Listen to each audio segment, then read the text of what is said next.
A paz do Senhor, seja bem-vindo a mais uma aula aqui do EBD em Foco. Me chamo Herberson e nesta aula eu vou ministrar a lição número 4, que tem como título O Espírito que nos guia para além das fronteiras. Nós estamos estudando a revista CPAD do terceiro trimestre do ano 2026 e agora, nesta lição, nós vamos estudar o capítulo 16 de Atos dos Apóstolos. Neste capítulo, Paulo inicia a sua segunda viagem missionária e nesta viagem ele vai para a Europa. Ele sai da Ásia, a primeira viagem missionária foi somente na Ásia, ele sai da Ásia e vai para a Europa, mas na frente eu vou mostrar o mapa para você ver e entender melhor. E Paulo, ele sempre se guia pelo Espírito Santo, o Espírito que diz onde ele deve ir e onde ele não deve ir. E ao fazer isso, o poder de Deus opera nos locais que Paulo passa. Então é justamente isso, aí que está o sucesso do ministério do apóstolo Paulo, ser guiado pelo Espírito Santo. E no capítulo 4, nós podemos destacar ali 4 episódios específicos, muito importantes. O primeiro episódio é a conversão de Lídia, uma mulher rica, vendedora de púrpura. A gente vai falar sobre isso durante a aula. A gente vai destacar aí essa conversão de Lídia. Depois, Paulo expulsa o demônio de uma jovem que tinha ali o espírito de adivinhação. Então, essa situação também é uma situação que leva Paulo ao outro episódio, que ele vai preso e lá tem a libertação da prisão. Paulo e Silas cantam ali na prisão, eles são libertos ali daquela prisão. E depois a conversão do carcereiro, que tem aquele famoso versículo, creia no Senhor Jesus e será salvo tu e a tua casa. Então a gente vai estudar esse capítulo destacando cada um desses episódios aqui. Então eu convido você a assistir a aula até o final. Eu vou usar aqui o slide em PowerPoint. Nosso slide é 100% baseado na revista, com imagem de qualidade, vem pronto para ser usado. Você também pode adquirir somente um slide. Se você quiser somente um slide e não quiser fazer assinatura, você pode comprar somente um slide. Então tem a opção de fazer assinatura para você baixar o slide toda semana, fica disponível no site. E tem a opção de você comprar somente um slide. Basta enviar uma mensagem no nosso WhatsApp. Aqui tem o nosso WhatsApp, a descrição do vídeo também tem o link. Então você envia uma mensagem no nosso WhatsApp. Lá a automação já tem a opção lá que dá para você lá comprar o slide individual, somente um slide. Então você clica e já segue o passo a passo, faz a compra e recebe o slide no WhatsApp diretamente. Então, acesse nosso site ebdenfoco.com para conhecer o nosso conteúdo completo e envie uma mensagem no nosso WhatsApp. Bem, vamos para o textuário que diz assim: de sorte que as igrejas eram confirmadas na fé e cada dia cresciam em número. Atos, capítulo 16, versículo 5. Então, isso aqui acontece por quê? Porque o evangelho está sendo pregado. Verdade prática: o Espírito Santo não apenas guia o cristão em seus passos, mas também o impede de avançar quando isso não está de acordo com a vontade de Deus. Então a questão de ser guiado pelo Espírito Santo é você realmente fazer aquilo que Deus quer, fazer a vontade de Deus. O Espírito Santo vai te guiar, vai dizer onde você deve ir e onde você não deve ir. E isso está muito relacionado à pregação do Evangelho. Tudo bem que a gente pode falar assim, qualquer lugar é necessário para pregar o Evangelho, mas às vezes o Espírito Santo quer que outra pessoa pregue ali naquele local. É um outro chamado, é um outro ministério. O seu chamado, o seu ministério é algo específico. Isso aqui a gente pode aplicar na nossa vida, já fazendo uma aplicação aqui, que tem pessoas que têm um chamado para pregar nos hospitais, que já sabem como que entra, como que fala com as pessoas doentes e tudo mais. Tem pessoas que têm chamado para pregar nas ruas. Tem pessoas que têm chamado para pregar dentro da igreja. Então, cada um tem um chamado específico, e o Espírito Santo vai nos guiando nisso aí. Vamos avançar. Leitura bíblica em classe, encontra em Atos capítulo 16, aqui tem do versículo 11 a 18, depois de 25 a 31. Recomendo você ler todo o capítulo 16, é bem curtinho, você vai entender melhor aí todo o contexto da lição. Vamos para a introdução da lição, que diz assim: a segunda viagem missionária de Paulo marca um avanço decisivo da igreja, o fortalecimento das igrejas já fundadas e a expansão do evangelho para novos territórios, culminando na entrada da mensagem cristã na Europa.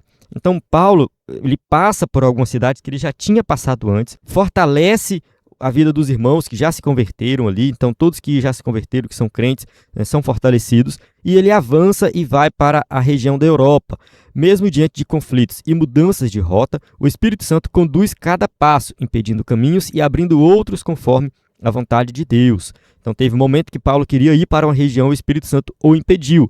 E teve um outro momento que ele teve uma visão de um homem falando: passa a Macedônia e nos ajude. Então, ali também é o Espírito Santo falando onde ele deve ir. Esta lição revela que o Espírito nos guia para além das fronteiras, mostrando que a missão avança quando a igreja aprende a ouvir, obedecer e confiar na direção divina. Então, a igreja precisa ouvir, o Espírito Santo. A igreja precisa buscar, precisa orar. Isso só vai acontecer se estiver orando, se estiver buscando, se estiver lendo a palavra, se estiver realmente alinhado com o Evangelho. O Espírito Santo vai nos mostrar o caminho. Estamos falando aqui da pregação do Evangelho, mas isso se aplica em todas as áreas da nossa vida. Se você tem uma decisão difícil para tomar, uma decisão importante, você não sabe o que fazer, vai orar. Vai ler a Bíblia, se concentre, porque o Espírito Santo vai te mostrar a resposta. Você vai saber o que fazer. Tópico 1. Lídia, quando o Espírito abre o coração e funda uma igreja. 1.1. A direção soberana do Espírito na segunda viagem missionária. Na segunda viagem missionária, o destaque recai não apenas sobre a expansão geográfica da igreja, mas sobre a condução soberana do Espírito Santo em cada decisão. Então, sim, de fato, na segunda viagem missionária, a gente vê aí Lucas, o escritor de Atos dos Apóstolos, destacando a condução do Espírito Santo para cada região, cada igreja. Então, assim, sempre seguindo ali o que o Espírito Santo está mandando e mostrando. Após a separação entre Paulo e Barnabé, Paulo parte com Silas, recomendado pela igreja, e em Listra incorpora Timóteo à equipe missionária. Então, Atos capítulo 15, versículo 39 e 40 diz assim: houve entre eles tal desavença, que vieram a separar-se. Então Barnabé, levando consigo a Marcos, navegou para Chipre. Mas Paulo, tendo escolhido a Silas, partiu encomendado pelos irmãos à graça do Senhor. Então aqui a gente observa que Paulo se separa de Barnabé, nada demais, alguma desavença, e depois ele se junta, com Silas. E aí depois ele vai também se juntar com Timóteo. Então a gente observa aqui que sempre andava em grupo, sempre no grupo, pregando o evangelho e levando o evangelho às cidades que ainda não tinham ouvido o evangelho. E também a questão toda não é só fundar a igreja, mas é fortalecer a igreja. Muitas vezes Paulo passava em algumas igrejas e permanecia ali 1 ano, 6 meses, até 2 anos. Acho que em Éfeso ele fica 2 anos em Éfeso. Então essas viagens missionárias elas demoravam. Então não era uma viagem assim, passa aqui, passa ali, passa ali. Não, às vezes Paulo parava em um local e passava meses naquele local. O texto bíblico que é resumido. Ao tentarem avançar para a Ásia e para a Bitínia, são impedidos pelo Espírito, aprendendo que a missão não avança apenas por estratégia humana, mas por sensibilidade espiritual. Então eles passam por várias regiões, daqui a pouco eu vou mostrar o mapa, Aqui eu coloquei o mapa aqui um pouco mais na frente, Então aqui está a região. Então ele sai de Jerusalém aqui, ele passa aqui, está em Antioquia, Na verdade, de Jerusalém é onde acontece Atos capítulo 15, Então eles vão Cesareia, Antioquia, Derbe, Listra, Icônio. Então aqui ele passa nessas cidades que ele já tinha passado antes, A gente já estudou isso aqui na aula anterior. Na aula anterior a gente viu que ele saiu aqui, passou em Chipre primeiro, depois ele passou nessas cidades de Listra, Icônio e Derbe, Só que agora não, agora ele faz esse outro caminho aqui. E aí ele passa nessas cidades que já tinha pregado o evangelho, confirma as igrejas e vai para Troade. De Troade ele vai para Filipos, e passa aqui Tessalônica, Bereia, Atenas, Corinto. A gente vai falar tudo isso aqui nas próximas aulas, Passa em Éfeso, e depois ele volta para Jerusalém. Então é uma viagem bem longa. Vamos continuar aqui a nossa aula. Então, assim, o objetivo deles era pregar o evangelho e ver as pessoas crendo no evangelho, crendo em Jesus, se salvando, tendo a vida liberta. Esse era o objetivo. O propósito não era criar mega igrejas, o propósito não era ganhar dinheiro, não era ficar rico. O propósito aqui simplesmente era pregar o evangelho. Eles tinham uma fé verdadeira em Cristo Jesus e eles queriam que as pessoas fossem libertas dos seus pecados. Eu acho que esse é o maior aprendizado que a gente pode tirar das viagens missionárias de Paulo, da pregação do evangelho dentro da Bíblia. Em Troade, Paulo recebe a visão do varão macedônio, confirmando a direção divina rumo à Europa. Atos capítulo 16, verso 9. À noite sobreveio a Paulo uma visão, na qual um varão macedônio estava em pé e lhe rogava, dizendo: passa a Macedônia e ajuda-nos. Então aqui a gente observa que as pessoas queriam ouvir o evangelho. Essa visão mostra isso. As pessoas estavam ansiosas para ouvir o evangelho. Às vezes a gente tem medo de pregar, a gente tem medo de falar, mas as pessoas querem ouvir. Elas estão precisando de um rumo na vida, elas precisam tomar uma decisão. E quando Paulo chegava nas cidades e pregava o evangelho, muitas pessoas se convertiam. Era assim, algo extraordinário. Ele chegava e pregava por quê? Porque estavam ali ansiosas por algo que o libertasse daquela vida de escravidão. Então todo mundo ali que ouvia Paulo, mesmo aqueles que não se convertiam, de alguma forma tinha a vida transformada, saía diferente ao ouvir a pregação do evangelho, porque o evangelho é o poder de Deus. Aqui o mapa, que eu já mostrei, mais uma vez aqui, daqui a pouco a gente mostra ele novamente. Então aqui a cidade de Troade, é bem aqui nesse né, pontinho aqui, que é onde, né, é a divisa da Ásia com a Europa, tá? Então, essa região para cá é a Ásia e daqui para lá é a Europa. Então, aqui já fica a Grécia, né? Então, aqui é a Europa moderna, né, na região moderna. Enfim, alguns países que a gente pode citar aqui, mas, de certa forma, né, o evangelho entra nessa região da Europa. 1.2, fé sincera, sensibilidade espiritual e hospitalidade de Lídia. Vamos lá. Agora Paulo está em Filipos, tá? Filipos, essa cidade aqui, é uma cidade muito importante para o Império Romano, né? A cidade de Filipos era tida como uma mini Roma, né? Eles tinham ali, enfim, o dinheiro romano, muitos ex-soldados romanos moravam em Filipos. E teve uma época, um tempo, acho que 60 antes de Cristo, que teve uma guerra lá, né? E os habitantes de Filipos ajudaram o imperador, né, a vencer essa guerra, então essa batalha, né? Então assim, eles foram honrados lá no Senado romano. Muitos cidadãos de Filipos daquela época tiveram o nome escrito lá enfim, no Senado, na parede, né? E eles se orgulhavam, né, muito de morar ali em Filipos. Então assim, uma cidade que, né, as pessoas realmente, né, assim, valorizavam aquele local, tá? E Paulo chega nessa cidade, tanto que depois Paulo escreve a carta aos Filipenses, né, a igreja que está em Filipos. É uma carta muito bonita. Paulo fala muito de alegria, mesmo estando preso, ele fala de alegria. Então, assim, uma carta que Paulo, ele destaca muita coisa ali, né, que realmente, assim, ao ler a carta, às vezes a gente até esquece que Lídia estava lá, que tudo isso que está em Atos 16 aconteceu lá, né? Às vezes a gente esquece, mas é justamente uma cidade que foi impactada pelo evangelho. Mas vamos lá. Lídia é apresentada como adoradora de Deus, provavelmente uma gentia temente ao Senhor. Comerciante de púrpura, originária de Tiatira, possuía boa condição financeira, mas não era dominada pelo materialismo.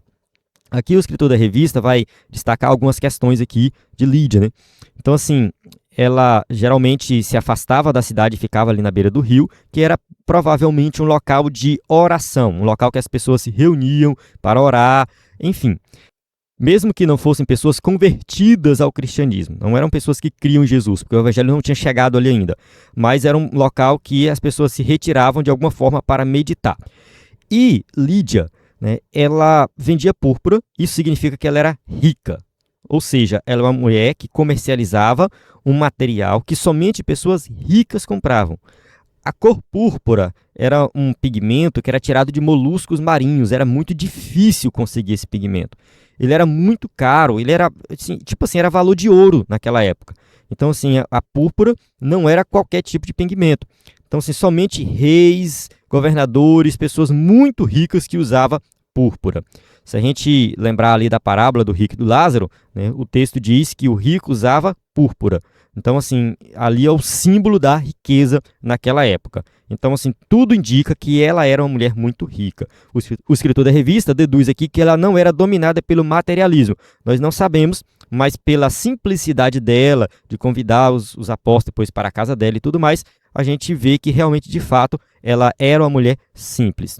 Então, assim, era uma mulher, né, que de alguma forma já temia Deus, mas ainda não era convertida. E o fato dos apóstolos irem para a beira do rio para orar, para meditar, é bem provável que não existia ali uma sinagoga, que não havia uma sinagoga. Talvez tinha alguns judeus, mas não tinha uma sinagoga e por isso ele procurou outros ambientes para pregar o evangelho. Então, em Filipos, demonstra sensibilidade espiritual ao participar das reuniões de oração. Então a gente já observa que Lídia tinha essa sensibilidade espiritual. O texto afirma que o Senhor lhe abriu o coração para atender à mensagem de Paulo, revelando que a conversão é obra da graça divina. Então isso aqui é muito importante a gente destacar também, né, que as pessoas vão se converter quando o Espírito Santo tocar no coração, quando o Espírito Santo abrir o coração para a pessoa entender a mensagem. Então, assim, não é porque você tem uma boa erudição, não é porque você prega bem e fala bem. Não é isso. É claro que nós temos que estudar, pregar bem, expor o evangelho, mas a conversão, ela vem através de uma ação sobrenatural do Espírito no coração da pessoa. Uma boa parte das pessoas que se convertem, elas já vão para a igreja decididas a se converter. Não vou dizer que aqui é a maioria, mas eu já conversei com várias pessoas e elas falaram, não, naquele dia que eu me converti, eu fui decidido. Por quê? Porque ela já tinha ouvido o evangelho várias e várias vezes, com a família, uma pregação na rua, já tinha participado de outros cultos, e a pessoa de repente sentiu um desejo no coração de aceitar Jesus como Salvador, ficou um pouco na dúvida, foi para a igreja, chegou lá, teve a pregação, às vezes ela nem presta atenção na pregação, às vezes ela nem entendeu o que foi falado ali direito, mas o coração dela foi tocado e ela se converte. Eu não sei se é o seu caso, que está me ouvindo aqui, como que foi a sua conversão, né? Se você puder compartilhar, deixar nos comentários, né? Porque assim, às vezes o pregador chega lá e prega uma mensagem, vem 5 pessoas para frente se converter e fala, nossa, a minha mensagem foi muito boa, 5 pessoas se converteram. Não, foi o Espírito Santo que tocou, não é a sua mensagem que é boa. É claro que a sua mensagem tem que ser boa, mas não é isso que vai fazer as pessoas se converterem. É a ação sobrenatural do Espírito Santo na vida das pessoas, na vida dos ímpios. Tá? O ímpio está lá pecando e o Espírito Santo toca, e isso faz com que ele entenda a mensagem. Pode ter sido a sua mensagem? Sim. A sua mensagem, cheia de unção, que você orou, você buscou, pode ter sido a sua mensagem. Mas pode ser também que a pessoa já tinha ouvido o evangelho antes e já foi lá decidido, com o coração aberto, para aceitar Jesus como Salvador. Então entenda o seguinte, se você prega o evangelho e ninguém se converte, e se você prega o evangelho em outra situação e 10 pessoas se convertem, você não tem que ficar comparando a mensagem e falar, aquela primeira mensagem foi ruim porque ninguém se converteu e essa segunda mensagem foi boa porque 10 pessoas se converteram. Você não tem que fazer esse tipo de comparação, nem com você nem com os outros. Não faça esse tipo de comparação, porque o papel do pregador é pregar. Quem vai tocar no coração para que as pessoas se convertam é o Espírito Santo. Então, simplesmente prega o Evangelho. Se você está pregando dentro da Bíblia, pregando o Evangelho, Deus vai fazer a obra. Se uma pessoa se converteu, se ninguém se converteu, se 10 pessoas se converteram, isso aí é obra do Espírito Santo. O nosso papel é pregar. O seu galardão está na pregação, ou seja, pregue, faça aquilo que Deus te chamou. Lídia crê, é batizada com sua casa e coloca seus bens a serviço do reino, tornando seu lar o primeiro núcleo da igreja em solo europeu. Isso aqui é importante porque as pessoas se convertiam naquela época e a partir dali elas formavam a igreja na sua casa. Não tinham templo, eles não tinham uma construção para se reunir. Se reuniam nas casas. Então é bem provável que a casa de Lídia tenha sido o primeiro ponto de pregação naquela cidade. A casa dela se tornou o ambiente da igreja. Quando a gente fala assim, vou à igreja, lá em Filipos, provavelmente a casa da irmã Lídia, né? Atos 16, versículos 14 e 15 diz assim, certa mulher chamada Lídia, da cidade de Tiatira, vendedora de púrpura, temente a Deus, nos escutava. O Senhor lhe abriu o coração para atender às coisas que Paulo dizia. Depois de ser batizada, ela e toda a sua casa nos rogou, dizendo, se julgais que eu sou fiel ao Senhor, entrai em minha casa, e aí ficai. E nos constrangeu a isso. Então observe que Lídia, né, ela já temia Deus, mas ela só se converteu depois que ela ouviu o evangelho. A pregação do evangelho tem que acontecer para a pessoa crer. Ela já foi batizada, então isso aqui também é algo específico da igreja primitiva, né? As pessoas se convertiam e imediatamente já eram batizadas. Hoje a gente, enfim, espera um tempo, né? Tem um treinamento para o batismo e tudo mais. Eu nem vou entrar aqui muito nesse debate, mas a gente mudou, né, a questão da cultura da igreja, né, de batizar. Mas, enfim, ela creu e já foi batizada. Tópico 1.3, a pregação em Filipos. Simplicidade, graça e poder transformador. Sem sinagoga, Paulo inicia a missão junto a mulheres reunidas à beira do rio. Ali, em um ambiente simples, o evangelho produz frutos eternos. Como eu já falei anteriormente, ele chegou na cidade, não encontrou uma sinagoga e ele foi pregar à beira do rio, onde as mulheres se reuniam para meditar, para orar, enfim, era um ambiente já, né, que as pessoas estavam sempre presentes ali. Lídia responde com fé e obediência, ensinando que Deus age tanto em grandes centros quanto em encontros humildes. Isso aqui é importante porque Paulo ele não ficava procurando um local específico para pregar, né, como se só ali Deus faz a obra, só naquele local. Não, Deus faz a obra em qualquer ambiente. Então, assim, Paulo, como eu já comentei na aula anterior, a mensagem dele era adaptada para cada público. Então, se ele fosse pregar entre os judeus em uma sinagoga, a mensagem dele sempre falava do Antigo Testamento, sempre buscava referências das profecias, mostrando que elas se cumpriram em Cristo, porque está falando para judeus. Quando ele falava diretamente para os gentios, né, ele já abordava de uma forma diferente. Ele já não falava tanto ali do Antigo Testamento, mas ele exaltava o poder de Deus, a soberania de Deus, o Deus criador, né? E ao falar para essas mulheres que já tinham a sensibilidade espiritual, né, o texto bíblico não mostra a mensagem de Paulo, mas com certeza Paulo aproveitou essa situação. Ele viu aquele público e falou uma mensagem específica para aquele público, e ali colheu frutos eternos. Sua conversão inaugura a igreja em Filipos e revela que onde o Espírito abre corações, o reino avança. Contudo, a mesma cidade que recebe o evangelho também manifestará oposição espiritual, preparando o cenário para a libertação da jovem possessa, que veremos no próximo tópico. Então, assim, Paulo prega, Lídia se converte, muito provavelmente outras pessoas se convertem ali, o texto bíblico não diz, mas com certeza outras pessoas se converteram, começou a formar uma igreja, né, e depois Paulo sai pregando em outros ambientes da cidade, né, e aí entra essa questão da jovem possessa que a gente vai falar agora, né, é o tópico 2, a libertação da jovem possessa e o confronto com os poderes das trevas. Vamos lá, vamos avançar aqui. 2.1, a expulsão de um espírito de adivinhação. Mesmo tendo como base a casa de Lídia, Paulo e seus companheiros continuavam a frequentar o lugar de oração. Atos capítulo 16, verso 13. No sábado, saímos da cidade para junto do rio, onde nos pareceu haver um lugar de oração. E, assentando-nos, falamos às mulheres que para ali tinham concorrido. Bem, observe que Paulo, ele vai nesse local, né, com uma certa frequência. Nós não sabemos quanto tempo Paulo ficou ali, mas chega no sábado, ele vai a esse local, porque é um local que as pessoas já iam se reunir para orar, de alguma forma para meditar. E ali ele vai pregar para essas mulheres. Tá? E destacando aqui também, a casa de Lídia se tornou ali um ponto de pregação, provavelmente. Tá? O texto bíblico também não diz, mas a gente deduz isso aí. Tá? Foi uma base da igreja ali.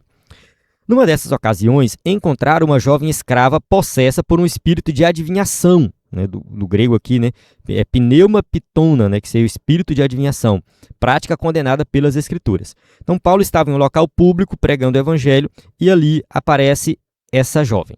Aqui o escritor da revista cita o texto bíblico de Deuteronômio 18, de 9 a 11, que desde o Antigo Testamento a gente sabe que tudo relacionado à feitiçaria, adivinhação, isso é pecado, porque está envolvendo aí espíritos malignos. Vamos ler o texto? Quando entrares na terra que o Senhor teu Deus te der, não aprenderás a fazer conforme as abominações daqueles povos. Não se achará entre ti quem faça passar pelo fogo o seu filho ou a sua filha, nem adivinhador, nem prognosticador, nem agoureiro, nem feiticeiro, nem encantador, nem necromante, nem mágico, nem quem consulte os mortos. Então, tudo isso aqui acontecia naquela época e acontece nos dias de hoje também. A gente tem que fugir disso aqui, porque sempre tem envolvido algo errado, principalmente coisas demoníacas. Então, fuja disso aqui. Então, Paulo se depara com essa jovem, né? Embora falasse verdade sobre os missionários, seu testemunho não procedia de Deus, à semelhança dos demônios que reconheceram Jesus. Eu já vou ler o texto aqui de Marcos 1,24 e Lucas 4,41, que é o contexto de Jesus, mas eu preciso destacar aqui o texto, né, que fala dessa jovem aqui. O escritor da revista não colocou na lição, mas lá em Atos capítulo 16, versículo 17, diz assim, ó, essa moça seguia Paulo e a nós gritando, estes homens são servos do Deus Altíssimo e lhes anunciam o caminho da salvação. Então, é uma moça que está possessa de demônios, tem um espírito de adivinhação. E ela está falando que Paulo, Silas e também Lucas, né, que está nessa viagem também, né, que ele fala a nós, né, observe que Lucas que está escrevendo Atos, ele fala assim, ó, essa jovem seguia Paulo e a nós, gritando. Então era um grupo, né, de missionários. Né, e ela falava o quê? Eles são servos do Deus Altíssimo e estão anunciando o quê? O caminho da salvação. A mensagem deles é verdadeira. Então, assim, os demônios reconhecem isso. Eles tinham tanto poder, né, tanta fé no evangelho, eles realmente davam testemunho que os próprios demônios reconheciam que eles estavam pregando a salvação. Agora vamos ler aqui o texto de Marcos 1,24, que é o contexto de Jesus, né? O demônio fala para Jesus assim, ó, que temos nós contigo, Jesus Nazareno? Vieste para perder-nos? Bem sei que és o Santo de Deus. Então, assim, os demônios reconhecendo que Jesus é o Santo de Deus, é o Deus Todo-Poderoso. Lucas 4,41, também de muitos saíam demônios gritando, dizendo, tu és o Filho de Deus. Ele, porém, os repreendia, para que não falasse, pois sabiam ser ele o Cristo. Então, observe que até os demônios reconhecem, mas o fato da moça ter dado aqui um testemunho verdadeiro acerca deles, não significa que ela era boazinha. Não, ela precisava de libertação. Ela era serva de alguns homens, ou seja, ela era explorada. Alguns homens, ela tinha alguns senhores ali, né, homens ou mulheres, não sei, mas pessoas que mandavam nela, que usavam, né, esse dom, entre aspas, dela, de adivinhar para ganhar dinheiro. Então era isso que estava acontecendo, uma mulher sendo explorada e também presa por forças demoníacas, né? Perturbado, Paulo ordenou, em nome de Jesus Cristo, que o espírito saísse dela, e a libertação foi imediata, revelando a autoridade do evangelho sobre as trevas.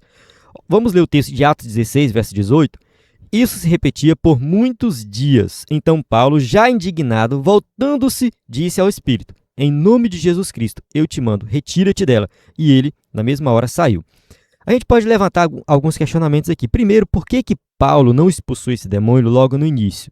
Deixou isso acontecer por muitos dias. Nós não sabemos de fato.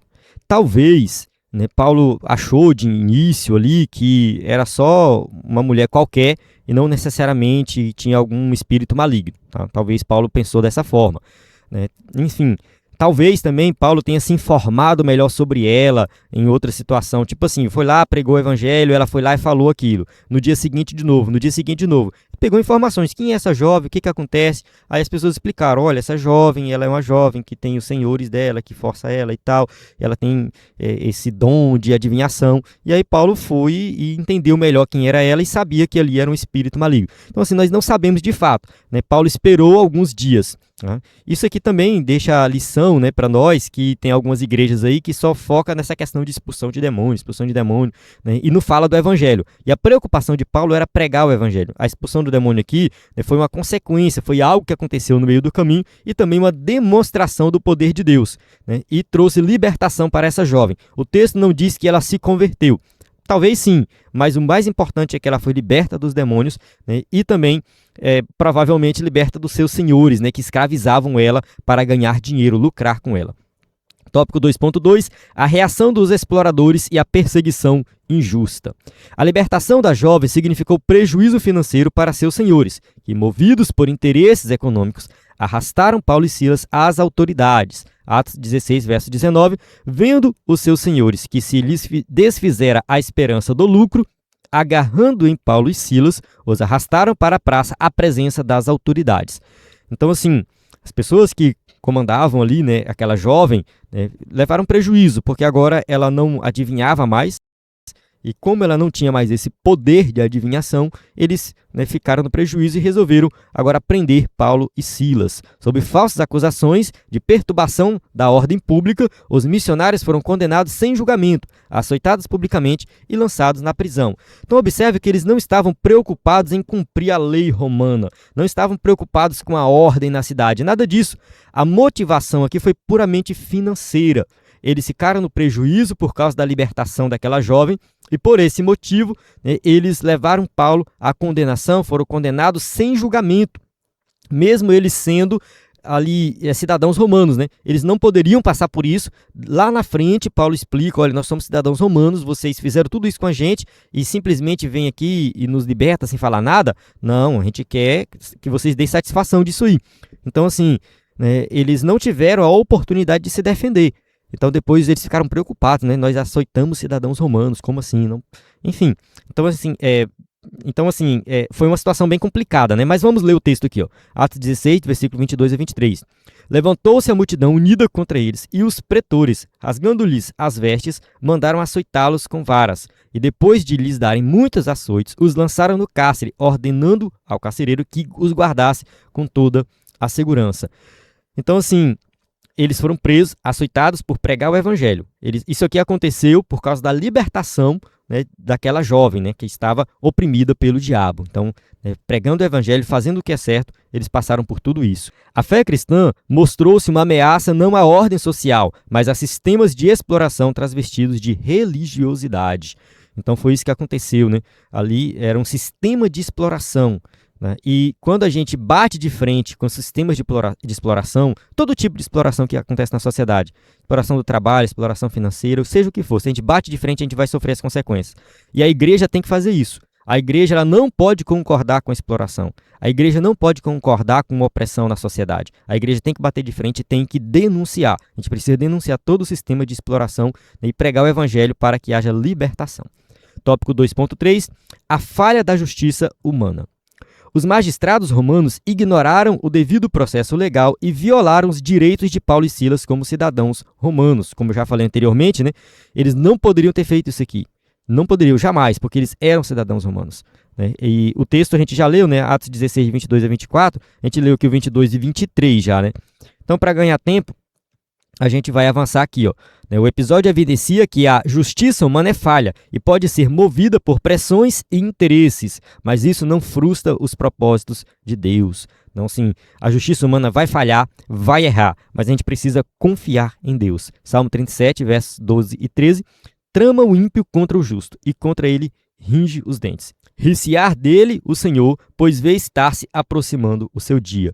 Então, assim, mesmo que aqui nessa terra, aqui nessa vida, aconteça muitas injustiças, um dia Deus vai cobrar. Um dia Deus vai executar justiça.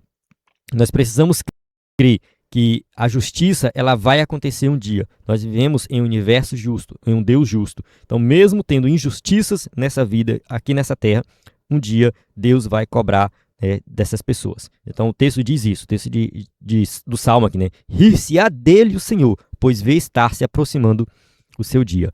Muitas vezes, o sofrimento do justo se torna instrumento para a manifestação da graça. O crente é chamado a discernir, confiar e permanecer fiel, mesmo quando agir corretamente resulta em oposição e injustiça.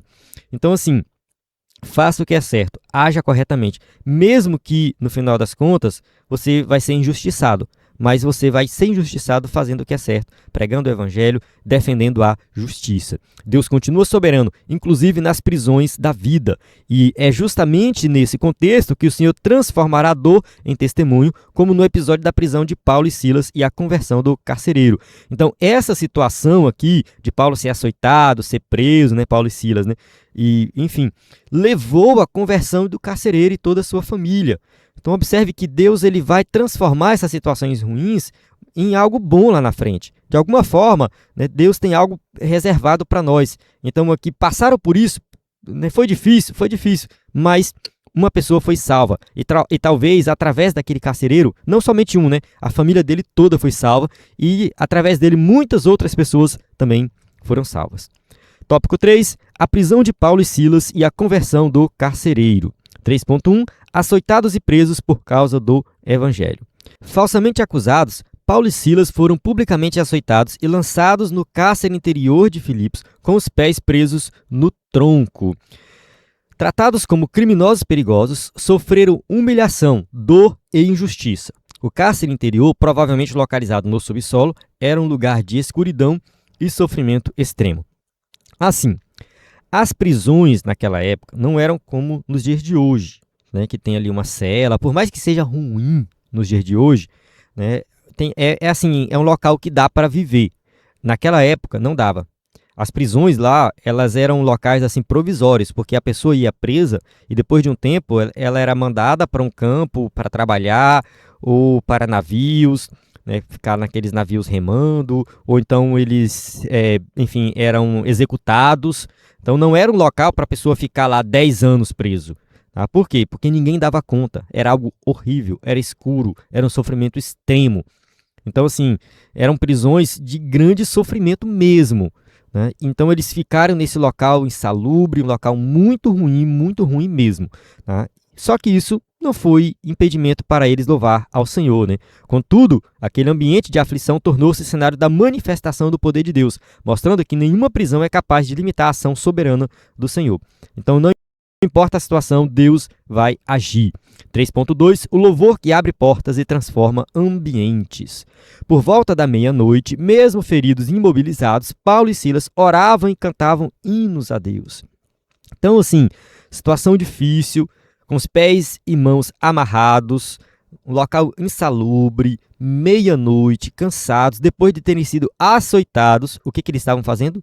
Louvando ao Senhor. Cantando e louvando ao Senhor. Eles não reclamaram, eles não falaram mal de Deus, eles não acharam assim que estamos perdidos, pregando o evangelho, só tem prejuízo, não tem nada de bom. Não, simplesmente louvaram e agradeceram a Deus. Vamos cantar, vamos louvar, vamos agradecer a Deus por essa situação. Vamos agradecer a Deus por estarmos nessa prisão, por passar por tudo isso.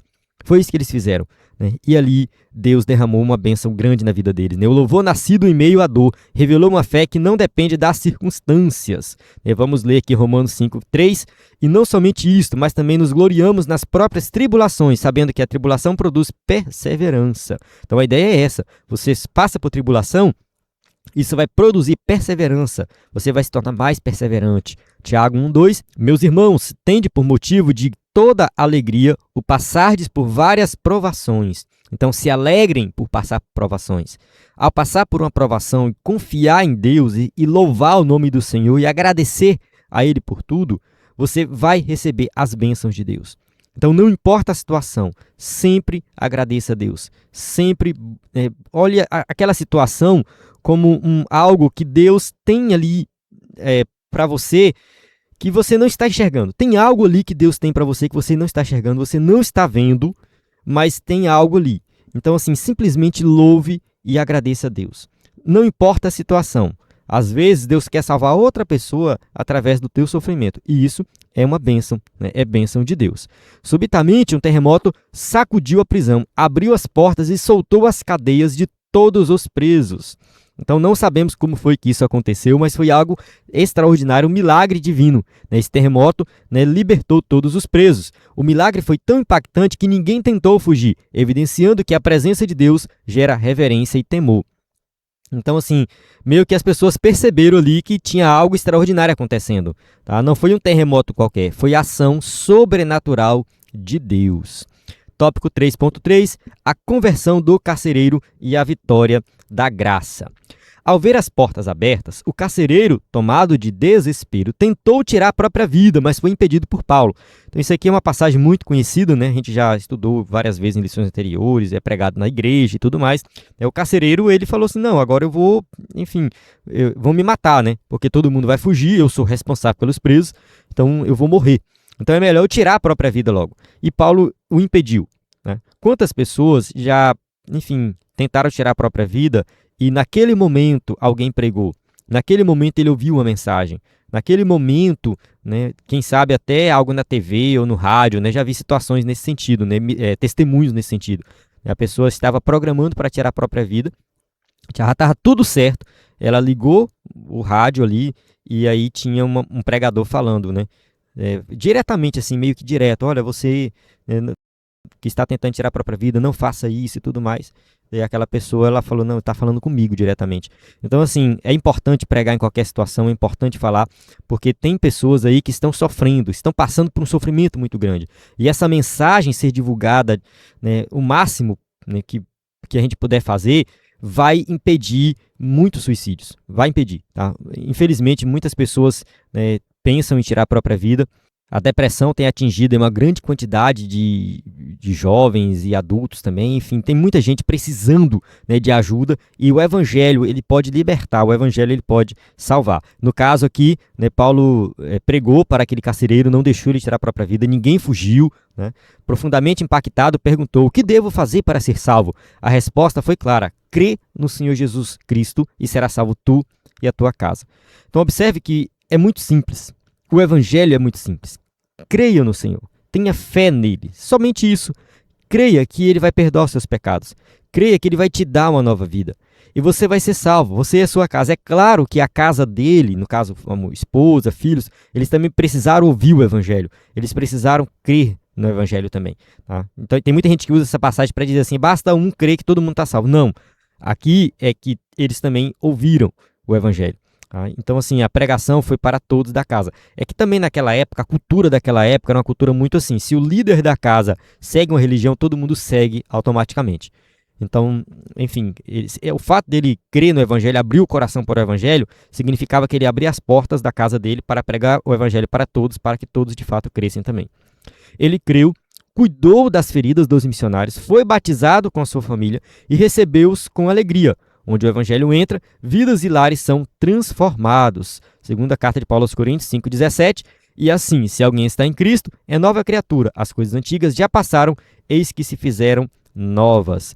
Então, sim, ao crer no evangelho, nós somos transformados em uma nova criatura. Este episódio ensina que Deus continua soberano, mesmo nas prisões da vida. Quando o crente escolhe louvar em meio à dor e permanecer fiel diante da injustiça, o Senhor transforma sofrimento em testemunho e usa circunstâncias adversas para salvar outros. Então a lição que fica aqui nesse episódio é justamente isso que o escritor da revista colocou aqui. Você vai fazer a coisa certa, vai agir da forma correta em qualquer situação. E muitas vezes você vai ser injustiçado, muitas vezes você vai ser prejudicado. Você vai olhar e falar assim, isso aqui é injusto, não pode, eu não posso passar por isso, é injusto. Mas você vai permanecer fiel. E lá na frente, você vai ver o resultado disso. Deus vai te honrar, Deus vai te exaltar. Então, em meio à dor, em meio ao sofrimento, o que vai acontecer? Você também vai louvar o Senhor. Você vai agradecer a Deus por aquela situação ruim. Em tudo dai graças. Então, assim, esse é o conselho bíblico. Dê graças a Deus por tudo. E Deus vai te honrar, porque todas as coisas cooperam para o bem daqueles que amam a Deus. Então, se tudo coopera para o seu bem, simplesmente entenda que coisas boas e ruins vão cooperar para o seu bem. De alguma forma, Deus tem algo extraordinário para você ali naquela situação. Amém? Chegamos na conclusão da aula que diz assim: após cerca de 3 anos de intensa atividade missionária, Paulo retorna a Antioquia da Síria, encerrando um ciclo marcado por direção divina, perseverança e frutos abundantes. A narrativa bíblica deixa claro que a missão é contínua e exige fidelidade, mesmo em meio às oposições.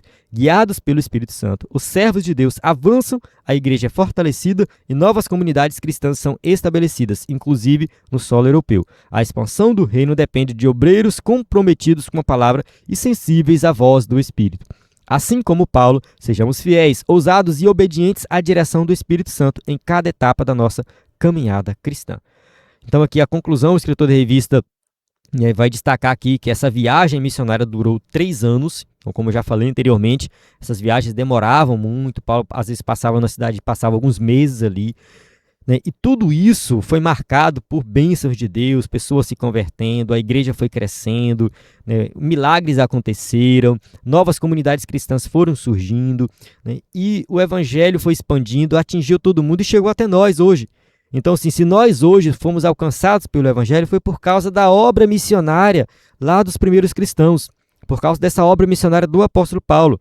Que ali ele pregou o evangelho, fundou a igreja e hoje, até hoje, o evangelho está sendo pregado. Então a gente precisa ser obediente à voz do Espírito Santo. O Espírito Santo vai falar conosco, vai nos guiar e seguir o exemplo do apóstolo Paulo, seguir a voz do Espírito Santo. Ele seguiu a voz do Espírito Santo, Deus abençoou. Nós também temos que seguir a voz do Espírito Santo, ver que como Paulo fez, Silas, Barnabé, todos os apóstolos pregaram o evangelho.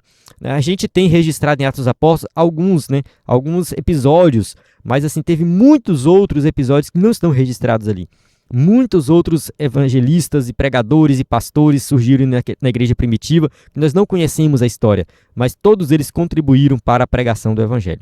E nós também podemos contribuir. Amém? Então chegamos no final da aula, temos aqui as perguntas para quem vai usar o slide na igreja. Mais uma vez aqui reforçando nosso site ebedemfoco.com, o nosso WhatsApp que você pode mandar mensagem sempre que precisar, o nosso conteúdo e quem é assinante acessa todos esses conteúdos, o nosso aplicativo. Então na plataforma EBD em Foco você tem tudo o que precisa para ministrar uma aula de excelência na EBD. A paz do Senhor, até a próxima aula.